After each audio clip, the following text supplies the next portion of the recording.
La parole est à Madame Laetitia Saint-Paul pour Monsieur le ministre de l'Économie, des Finances et de la Souveraineté industrielle et numérique.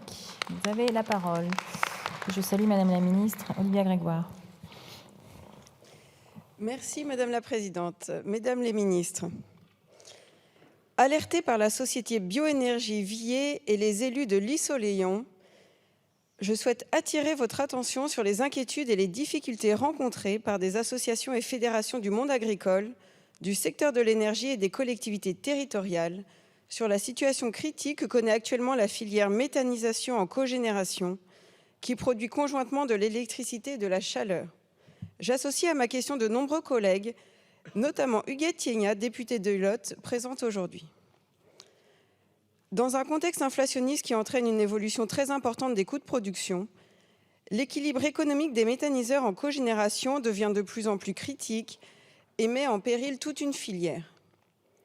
En effet, le tarif d'achat de l'électricité par EDF n'est plus adapté et la sortie de ce contrat de rachat, à l'heure actuelle, n'est pas possible sans pénalité prohibitive. Et pourtant, la cogénération représente près des 2/3 des installations de méthanisation sur notre territoire. En 2022, près de 1000 unités ont permis la production de 8 TWh de biogaz. Le projet de stratégie française pour l'énergie et le climat propose un objectif de 50 TWh de production de biogaz en 2030. Afin que ces sites de cogénération en difficulté financière forte ne soient pas contraints d'arrêter leur activité, il est indispensable de prendre des mesures pour donner la possibilité à ces producteurs de pérenniser leur outil de production d'énergie renouvelable. Soit en prévoyant des modalités de réindexation de leurs tarifs de rachat d'électricité pour rééquilibrer leur modèle économique, soit en permettant de sortir des contrats EDF sans pénalité, ce qui viendrait réduire les coûts pour l'État qui subventionne ces contrats et permettre de valoriser leur gaz renouvelable via un mécanisme de marché sans aucun coût pour les finances publiques.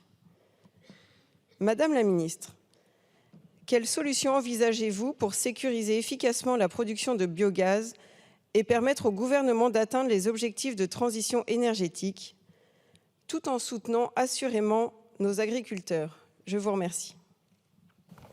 Merci Madame la députée. La parole est à Madame la ministre déléguée chargée des entreprises, du tourisme et de la consommation.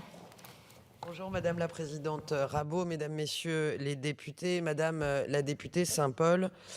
Vous m'interpellez ce matin sur les solutions envisagées par le gouvernement pour sécuriser efficacement la production de biogaz. À cet égard, et vous l'avez rappelé, nos actions sont nombreuses, massives, via déjà le dispositif d'achat à tarif réglementé pour le biométhane injecté dans un réseau de gaz naturel, mis en place depuis 2011.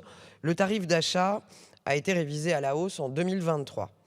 L'obligation d'achat, par ailleurs, du biométhane injecté dans un réseau de gaz naturel après appel d'offres a été lancée fin 2023 avec un premier appel d'offres dont l'échéance est prévue le 15 février prochain. Troisièmement, via un dispositif de soutien extra-budgétaire exceptionnel qui s'apparente à une obligation d'incorporation, le dispositif de certificat de production de biogaz, le CPB, destiné à permettre l'accélération du développement de la méthanisation en imposant aux fournisseurs de gaz naturel une obligation de restitution de CPB. Vous évoquez par ailleurs, Madame la députée Saint-Paul, le cas des producteurs d'électricité à partir de biogaz. Cet usage du biogaz est soutenu depuis quasiment 20 ans, depuis 2006, notamment par un arrêté tarifaire dit BG16, qui fixe les conditions d'achat pour l'électricité produite par les installations utilisant à titre principal le biogaz, produit par méthanisation de déchets non dangereux et de matière végétale brute d'une puissance inférieure à 500 kW. Un nouvel arrêté tarifaire est en ce moment même à l'étude pour étendre justement le champ d'application de cet arrêté tarifaire au projet d'une puissance inférieure à 1 MW. Après la notification de ce mécanisme à la Commission européenne, il pourra être mis en place et soutenir en l'occurrence de nombreuses autres installations de production d'électricité à partir de biogaz par méthanisation et bénéficier ainsi, comme vous l'appelez de vos voeux, au monde agricole. Le tarif d'achat de l'électricité produite pour les contrats déjà en vigueur a néanmoins été déjà rehaussé en décembre dernier, pour tenir compte de la hausse des coûts supportés par ces installations, estimés insuffisamment répercutés dans leur tarif d'achat en 2023. Un autre arrêté est en ce moment même à l'étude pour octroyer à ces installations, de manière temporaire et exceptionnelle, une prime qui permettrait de prendre en compte la hausse des coûts des intrants, non pris en compte, comme vous le savez actuellement, dans leur tarif d'achat 2023. Le soutien du gouvernement est donc massif envers le biométhane, avec un engagement pour les finances publiques qui dépasse une dizaine de milliards d'euros et qui sera complété par le mécanisme des certificats d'incorporation des biogaz.